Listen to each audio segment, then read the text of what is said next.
Welcome to today's episode, and thanks for making time to join me. Right, I had somebody send me an email and saying that, well, I have a small business.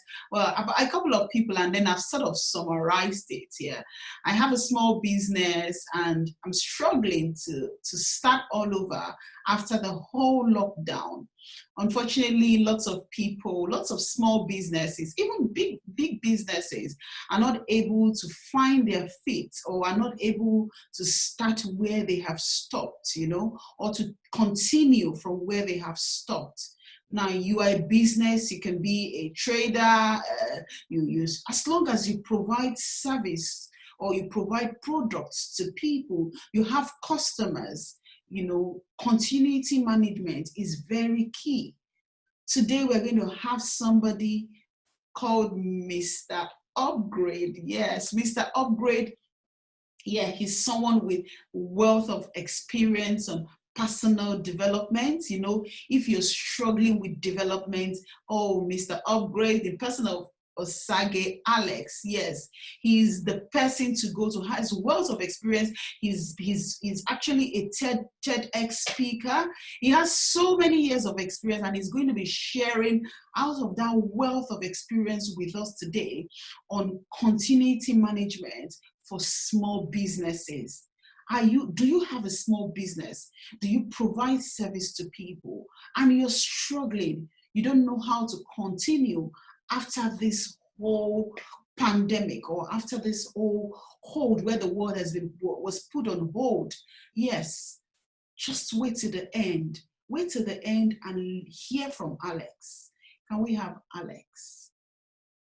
Thanks, Alex. Thanks for joining me today. I really appreciate it. Yeah. Yeah, you're the first person who has done a TED talk that would join me on my show. So thank you. Thank you so much for the honors. I'm grateful. Yes, I know. It's a big opportunity, a very good opportunity to have someone who has so many years of experience. And like I said, when I was introducing you, you have a wealth of experience and personal development. And so it's the business series, and a lot of people have realized, a couple of people have actually sent me questions, and to summarize the question is the continuity management. You see, now the world we are today, sadly, we're just coming out of this pandemic, and a lot of people some first are not sure on how to pick up from where they have stopped, because they've just stopped their businesses all of a sudden, and and small businesses unfortunately do not take these things serious.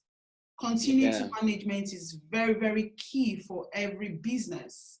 I don't know if you want to share your thoughts and what sort of advice you give to small businesses that do not know where to start from, or do not know how to continue, or to plan for the future. Okay, thank you so much for having me, and I'm really grateful to be here on this episode of the show. For young businesses, or SMEs as they are popularly called here, small and medium scale enterprises, they should realize that in this crisis there are also opportunities. That's the first thing. In this crisis there are also opportunities. I think it's the Chinese word that has both crisis and opportunity in the language for crisis, also has opportunity as its meaning. So it depends on your perspective to seeing things. Like I've been telling people lately that this is the new normal, and your ability to adapt to this new normal would go a long way for you as a person, and then for you as a business.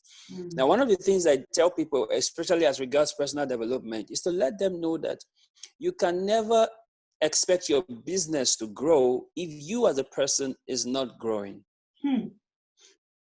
Your business would only grow to the level to which you as a person have grown. So people feel, oh, my business should do well. You as a person, are you doing well? Now, this pandemic did not hit businesses, it hit people. And the effect of that hit on people was seen in their businesses. So your ability now to pick up yourself again and get back into the grind will go a long way for you. And you cannot even do that if you have not understood yourself and know that this is a phase, and in respect of how this phase will pass, I should be able to evolve with this phase. Yes. So for small businesses, the goal should be, we are here, yes, but what do we do? And it's not just what do we do for the business, what do we do for ourselves? This is the time where people really need to have a mind reorientation to know that what used to work before will not work again. What used to deliver results before will not deliver results again. Why? Because people's perspective to things have changed. Yes, I was doing a live yesterday and I told somebody that COVID has revealed three things to us. This is my own personal observation. Yeah. Anybody can disagree. And I said, these are the three things it has revealed to us. One, it has revealed to us what was important or what is important. And then it has also revealed to us what is or what was irrelevant. And the third thing it has revealed to us is what is and what will be obsolete. So there is the pre-COVID, there is the COVID, and there is the post-COVID. Yeah. So the pre-COVID showed us what was important. The COVID itself showed us what was irrelevant. And post-COVID, post-COVID is showing us what is obsolete. So I'll use an analogy for this example, for what I'm sharing now, an analogy that will help this message sink in. Okay. In Nigeria, where I live, we have a big thing for weddings. Weddings is more like a show. Yeah. So you hear of the rent a hall, get the DJ, get Ashwebi, get all those things. But you realize that in the past 5 months of COVID, people have gotten married. And all those unnecessary things, like they say in Yoruba, unnecessary, all those things we realize are no longer necessary. There is no need for the big hall. There is no need for the Ashwebis. There is no need for the DJs. There's no need for the decorations. All those things that would have amounted to a fortune, there was no need. COVID just revealed this.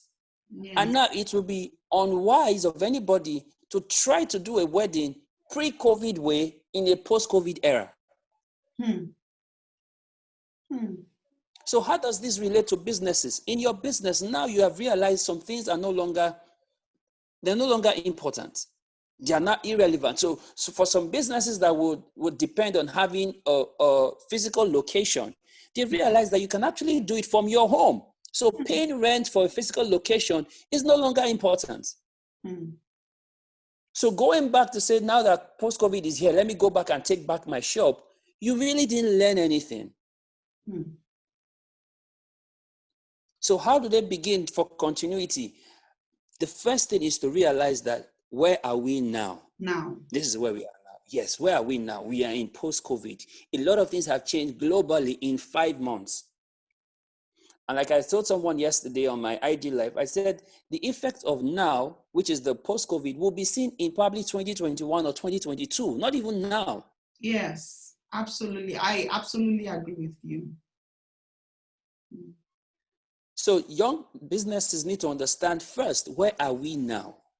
And when you know where you are, it's easy for you to plot the graph to where you need to go to. So the things that you were used to before, they are no longer working right now. No. So you need to change. I'm currently on a series on my page, which is called the CAT series, and which is part of the thing I teach people who are building the accountability system. I tell them about the CAT series, which is change, adapt, and thrive. There must be changes. And that's what COVID has brought. And I said 3 things about the change that people don't take into consideration is that first, the change is noiseless. Also, the change is progressive. And the third one is that the change is impacting. And you can see that COVID had all 3 of these. First, it started noiseless. Nobody knew what was happening. It was already here for 3 months, but nobody knew. Yeah, and we took it for granted, isn't it?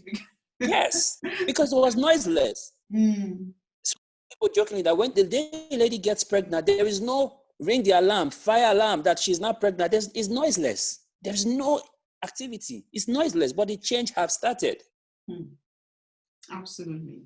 Other thing is that change is progressive. So COVID went around the globe from Wuhan. It was progressing. Even got to Africa. It was progressing. And then change is impacting. Before you know it, the whole world had to shut down. For the first time in human history, everybody was meant to stay at home. Everybody. I know. And that changed everything. Yeah, one very crucial thing is I had somebody that sent me an email that said, well, I'm still waiting to see what happens, or what do you think, And what do you, sadly, I know for some people they think, oh, I'm not waiting, but unfortunately you find out lots of small businesses are still waiting.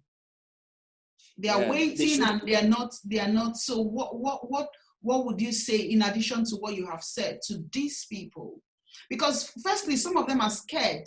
The fear is there already, and the fear of the unknown. Have I lost my customers? Am I going to get the right product? Is it going to be at the same price? The rates and everything. Yeah. Okay. First off, they must have to figure out a way to let go of their fears. And one way I know to let go of fears is to take massive action. One way to let go of fears is to take massive action. What's the worst that can happen? You either get rejected or you get accepted. Absolutely. But you never know until you try. You never know until you try. So that's it. They need to learn to face their fears, because the treasure you seek is in front of the fear you're refusing to face. Whatever treasure you seek is in front of the fear standing between you and the treasure that you seek. So you need to face it. So yes, you may have lost your customers, no doubt. Why? Because customers' perceptions have changed. Yes. By what I said earlier, people have realized some things are no longer relevant. People have realized some things are no longer important. So you cannot compel them to still stick with what they have discovered is no longer relevant. Yeah, and that comes to actually what I talked about in the last week, that are you doing what the customer wants? So that's where you need to actually ask. True. Post-COVID, what do the customer wants? And that's, instead of waiting, that's what you should spend your time doing, isn't it? Or what are your thoughts? True. Right now we are all talking about a new normal. Yeah. So there's this coinage that is called the economy of the new normal. So we're in a new economy. Also, there is also the customer of the new normal. Yeah. So you need to figure out, how do I now relate with people? And I'll tell you 3 things that I know will always win, irrespective of the economy. Yeah. Number 1, your value must be top notch. I agree with you. Absolutely. Your value must be top. And then what is value? I tell people value comprises of 3 important things. Number 1, is it beneficial? Is it of help? And is it a solution? Yes. Those are the 3 criteria for anything that is called value. It must be beneficial, it must be a solution, and it must be of help. That's value. Then the next thing you must do, the next thing that will keep you afloat, irrespective of the season, is your customer service. Absolutely. Your customer service. People would always go to places where they are appreciated, not where they are tolerated. Exactly, yeah. And that's so you may do a one-off. That's in line with what I talked about last week. So yeah. Yeah. Do a one-off transaction, but if they are appreciated and celebrated, they will keep coming back. Yeah. So the next thing you must take care of, irrespective of your business or what you do, is the customer service. Like they say, customer service is not a department. The customer service is simply the impression people have about your brand. Your brand, yeah. the impression that you have. So it's not what your brand gives, but the impression that you have. What your brand give and the impression people have are two different things. Absolutely. Absolutely. But the real Quality assurance as customers well. yes, is in the impression, how they think about the brand, how do they feel when they think about your brand. You see, what Coca-Cola does, when they put up their adverts and they say, taste the feeling. How do you taste a feeling? But they're talking real deep stuff because it's the impression that they make in the minds of people. Yeah. That today, anywhere you see the color red, you think of Coca-Cola. Yeah, true. In And fact, every brand actually creates the impression that they want people to have. Yeah, you teach people how they treat you. Mm. So with the service you render them, they know if they're going to come back or not. And guess what? One dissatisfied customer will tell 30 other persons. And today to tell people is easy. They put it up on their status. They put it on Twitter. They put it on Instagram. It's everywhere. And it goes viral. But one satisfied customer may end up telling like 5 other persons. So you're at a disadvantage when you don't treat your customers right. And I tell people that customers is always right. Yeah. Even though customers are not always all right, but customers is always right. Yeah, I was sharing last week that I worked with a company where they put their customer at the center of everything they do. And one thing I took out from working from that place is even after leaving, it was an energy provider. I still wanted to use them as my own energy provider. And I recommended people, even though I'd left, because no matter who the customer is, and you ring them, you must leave that call happy. If you have any sign of, just show, you must actually, and when they ask you, they have to ask you, are you happy with everything I have done? If you are a bit, they wouldn't let you leave the phone. And it created trust. I knew their customers trusted the brand. And that's what the brand wanted to pass. Yeah, so I absolutely agree with you. So now the third thing is the culture. What is the culture that you have in your business? Some people don't have business culture. So for them, anything goes. One culture that people should have in business is the culture of honor. You must learn to honor people, whether they are big or they are small, because the small person today becomes the big person tomorrow. But if you've treated that person with dishonor now, when he's big, what do you think will happen? Absolutely. So you must practice the culture of honor. Also, the culture of excellence. The culture of excellence. You don't say, oh, my business is a small business, that's why I'm just doing it anyhow. No. Work is not going to work. You must practice the culture of excellence. Excellence is one thing that I realize that has no discrimination. It has no gender, race, or any discrimination whatsoever, because everyone loves excellence. And I always like to use the Dubai analogy as an example for excellence. I said a friend got a call that he has won a ticket for 2 to Dubai. And he was so excited. And he called the organizers and said, please, can I go twice? Because this is too amazing for me to share the opportunities. So can I go twice? Sorry, I would like to know what the reply was. Well, you understand, the thing here is Dubai wasn't like that 20 years ago. Yeah. So which means that everybody who decides to practice the culture of excellence will stand out in no distant time. So these 3 things, culture, service, and value, will create a wow experience. And that wow experience will always keep you afloat, irrespective of the seasons. Wow.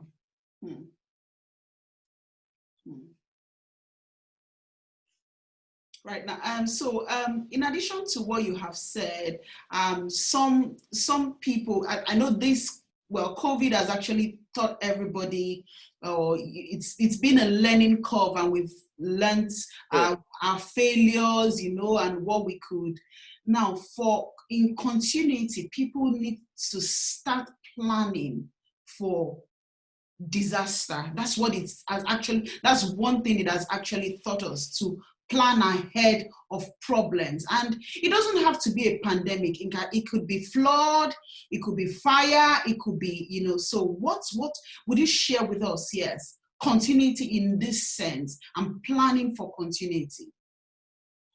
Okay, I think it's not just to plan for continuity, Okay. but just it's also to pick up after a crisis or a disaster. Okay. So Rwanda, one of the African countries, had a massive disaster, the genocide, some years back. But today, Rwanda is one of the most progressive African nations as we speak. I agree. Even ahead of Nigeria, who's the giant of Africa, supposedly. They had a major crisis. Millions of people died in that genocide, but Rwanda picked up themselves after the crisis. And look at where they are today. Technologically, they are miles ahead of Nigeria. Economically, the same thing. They were able to pick themselves up from the crisis. So when there is a crisis or something that you didn't plan for, the thing is, like I started by saying, we are here now. What next? There's this scripture about the 4 lepers in the Bible that ask themselves, why sit we here and die? If we go to the camp of the enemy, we'll be killed. If we remain here, we'll also die. So why sit we here and die? So the question is, why remain and keep planning when you can take action and also update your plan as you go? So the new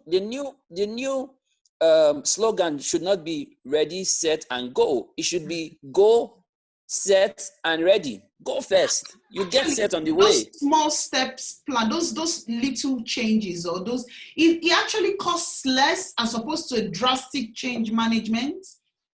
True. Just start.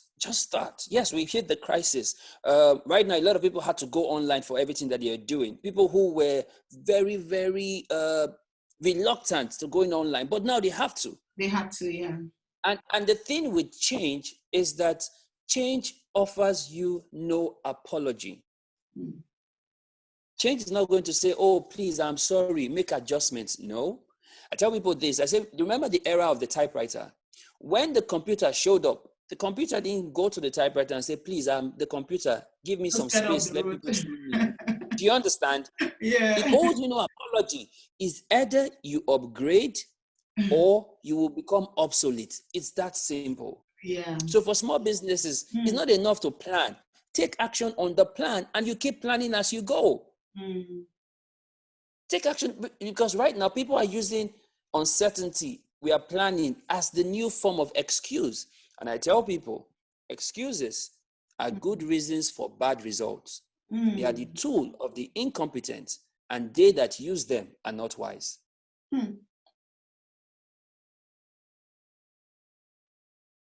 So instead of making excuses as you go, start now.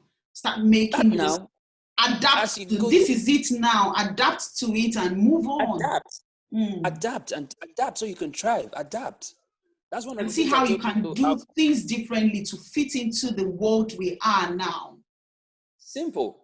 You need to adapt, because right now, I said in my video I did this afternoon, I said the greatest disability is one inability to adapt.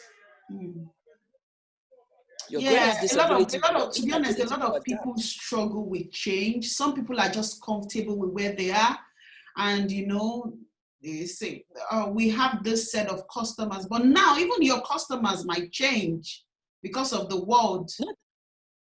Your customers is not a factor of might. Your customers have changed.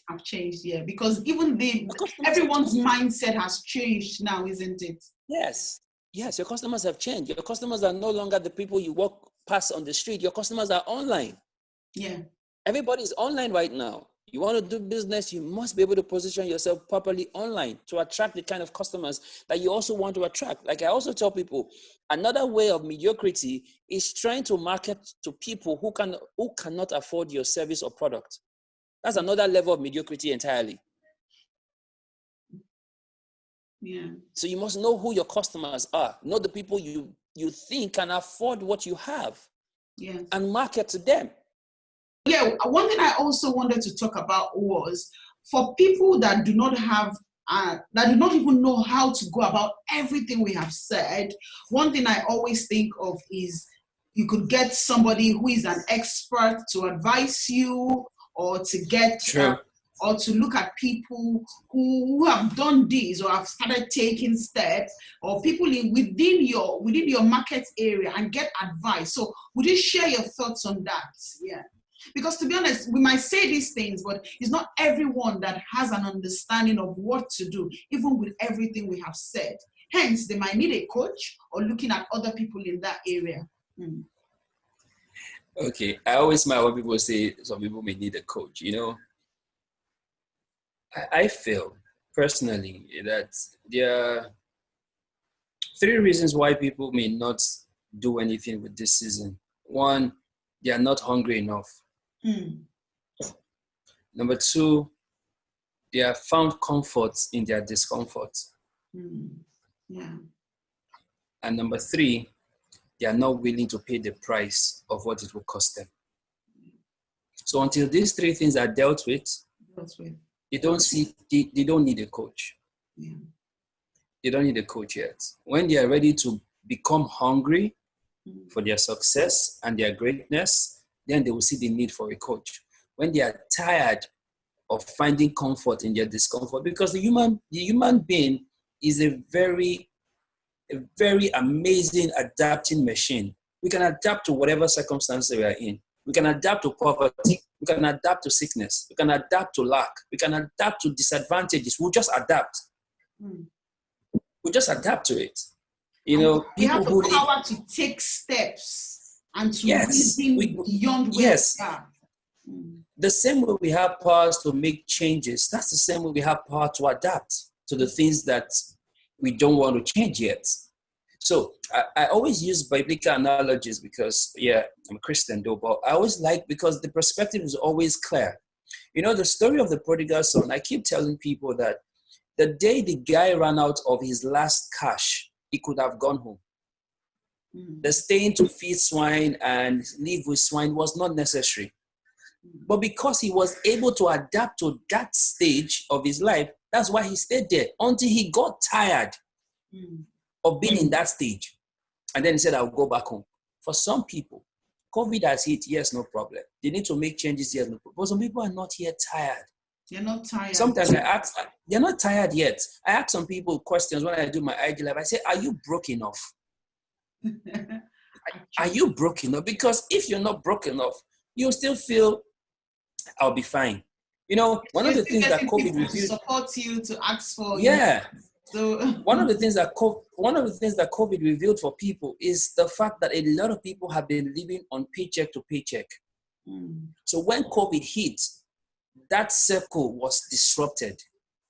The people who didn't lose their jobs completely got half salaries, or they got 20%, or were put on furlough. So that paycheck to paycheck mindset was removed. Now people decided to, in fact, one of the blessings of COVID is that everybody realized the importance of a hustle now. Before the first hustle was just everybody found a hustle at this time. Yes, and one thing I always say is lots of people started using their brain. Yeah, because they realized that we are here, what next? So for what you've asked is, are they tired enough? Are they sick and tired of being sick and tired? Are they willing to discomfort themselves for the time being so they no longer find comfort in their discomfort because they are adapting to that? And as long as you adapt to that, you'll be okay. It's like somebody who normally would eat 3 times a day, because of some circumstance now starts to eat 2 times a day. Over time, the person starts to adapt to eating twice a day. Yeah. And if circumstance prolongs, the person starts to eat 1 time a day. The person will still adjust to eating 1 time a day. So that's how we can adapt to the negative. We can also adapt to the positive. So the question is, how do you want to adapt? That's the question. And then the third thing, are you willing to pay the price of the investment in self? Like they say, what got you here won't take you there. And so from here to there, there must be an investment you have to make in yourself. Yeah. There must be an investment you have to make. And see, today I put out a post on my Instagram and I said, the cost of free. It may come free to you, but someone is paying the cost. So like what you're doing now is going to go out free for people, but you are paying the cost. I'm paying the cost to be here. Absolutely. But they don't see that, but they say, oh, it's just a free video. It's not free. For the fact that you don't know behind the scenes, don't make it free. When people say, oh, I'm going for that event, there'll be free rice, there'll be free food. No, there's no free food. It's at a cost. Somebody is paying for that free food that you are getting. It's coming to you free. It doesn't mean somebody didn't pay the cost. Our time actually is money anyway. Yes, with that. Because even in Freetown, there's nothing free in Freetown. So there's nothing free. Even salvation comes at the cost. So are you willing to pay the cost for the next level that you want? Because it won't come free. Whatever is free, whatever is cheap is not good, and whatever is good is not cheap. Yeah, and that actually answers the question of the person that said to me that I don't know what to do. I don't know. I'm still here. If you are not comfortable with where you are, you would actually. If you are, it's like okay. Before COVID, I have my ebooks. I wasn't really deliberate about it. I was like, oh, if I try, I sell or I don't sell. But since COVID, I have been, what's the word now? I've been like the guy on the streets who's hawking Lacasera and Gala with my books. So before we have 5 sentences in a conversation, I'll remind you, I have books. Don't you think you should read my book? Because I know I have to make a sale. Yeah. I don't have to make a sale. If I don't do that, it means I'm not hungry enough. It means I'm not broke enough. And with the country we live in, where the naira is helplessly falling in love with the dollar, always falling, you need to start doing. I think I like the phrase. It's actually falling in love with. It's falling in love every time. As of today, it's now 480 naira to a dollar.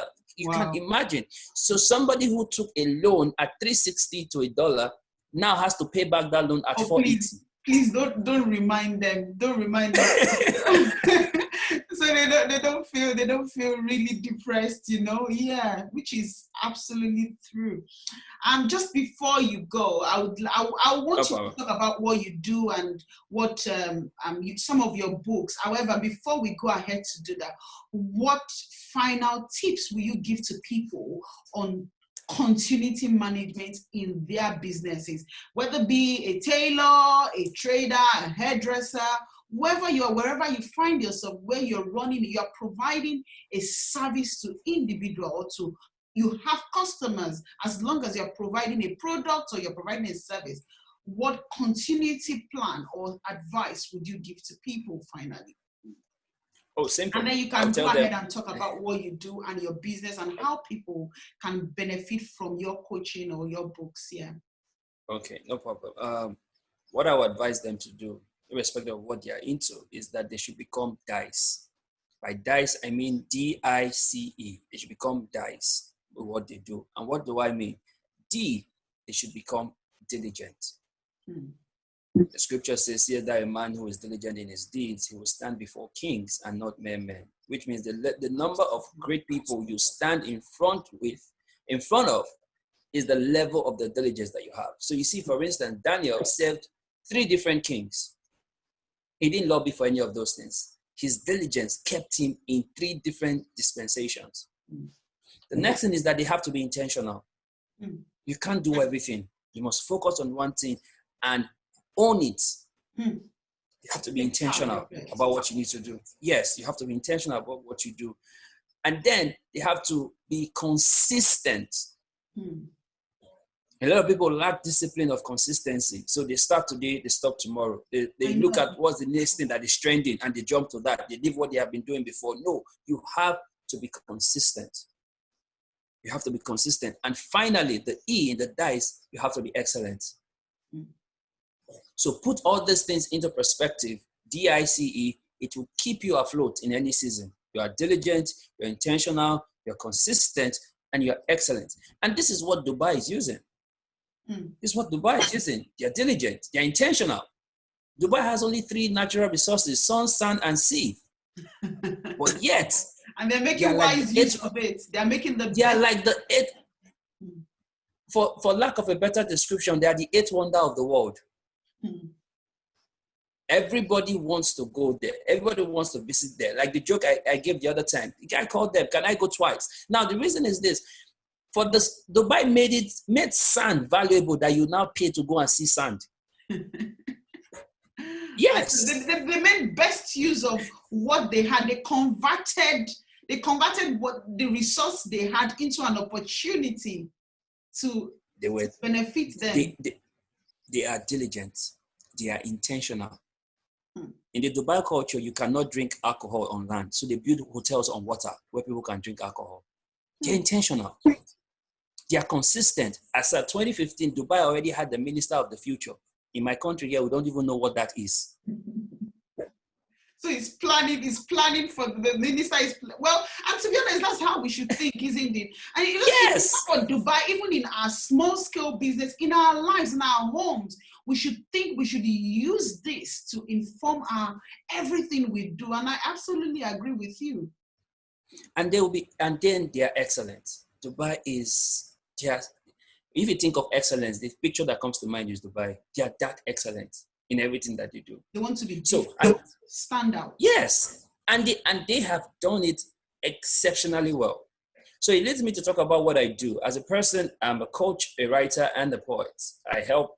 I tell people that I am your shortest distance between who you are now and who you can become. And what I do is not for everybody. I only try as much as possible to work with only people who are serious. That's why I said that some people are not tired, some people are okay with their discomfort, and some people are not ready to make the investment. So if you are not in that category, if you are in that category, there's no point us having any connection. We'll always see somewhere in the world. But if you're tired of being sick and tired, then I'm your go-to guy. Actually, I'm your go-to guy to help you leave good behind so you can upgrade, because there's actually more on the upgrade side of life. There's so much more, because the human being actually is living at only 10% of its true potential. 10%. So which means whatever we think we're doing now, we can do much more. And the only way to get much more is when we upgrade. It's just the same way, nobody would use the same phone for 5 years. If somebody gives you an iPhone 1 today, you ask the person, are you in this planet? you wouldn't even take it as a gift. You be like, you probably take it as an antique, so you can frame it and keep it somewhere as an artifact so people can see it. But outside of that, you won't accept that. But 10 years ago, you would be excited to have an iPhone 1. That's to tell you that we have progressed, they have upgraded. And as we speak now, they're currently still thinking of iPhone 12, even though there is a pandemic. And when it's out, we will still buy. So that's the same way we should be thinking. We should be thinking upgrade, because with every year, you can't fight today's battle with yesterday's strategy. And that's what a lot of people are doing. They're trying to win today with the strategy of yesterday. It doesn't work. Even the mercies of God are new every morning. Yes, they are new every morning, every day. They're new every morning. So yeah, we should apply that to our daily lives and make everything the same thing. Be different, stand out and do things differently. Yeah. So 2 books I recommend people read, which are my books, fortunately. 1 is The Upgrade Culture, and 2 is Don't Save Your Way into Poverty. Those 2 books, I recommend it this season, particularly because of what everybody is going through. So you understand the culture of honor, you understand the culture of giving, you understand the culture of hard work, you understand the culture of respect. All those cultures, they don't go out of style. They don't go out of style. This culture is not a trend that fades. It's there. And your ability to use it to your advantage always gives you an edge over other people. And then saving your way into poverty. People will always feel, you need to save, you need to save. Saving is not just the option. You need to learn the discipline to save, but also you need to learn how to make money, save money, and grow money. That's what I call the MSG of money, the message of money. You need to learn how to make money. You need to learn how to save money. Because sometimes you can be saving and you're saving just 5%. You are really not saving anything. I know, instead of reinvesting or Yeah. Making that money Yeah. grow. And then you need to learn how to grow money. And the thing is, for life, scripture always gives us a pattern. You know, when Pharaoh had the dream of 7 years of plenty and 7 years of famine, that's the same thing that happens in everybody's life. There's always that time you have enough. Yeah. And there's always the time you don't have enough.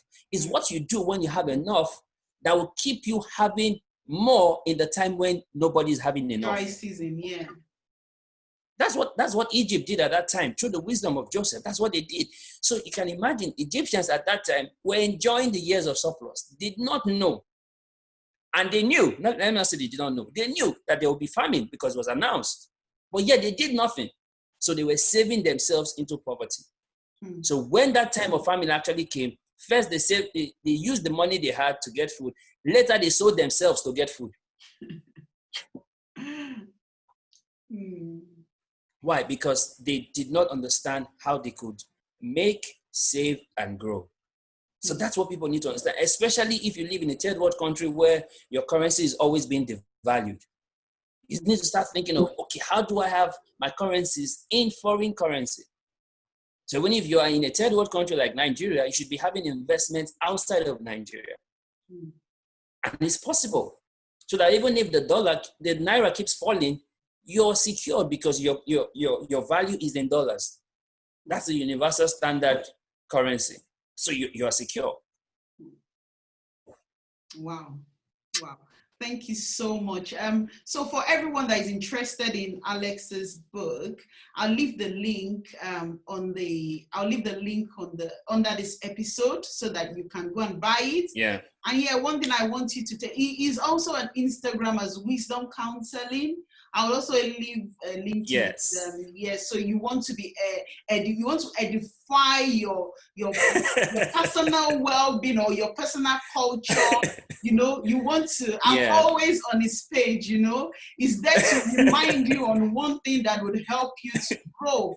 So yes, I'll leave that link as well.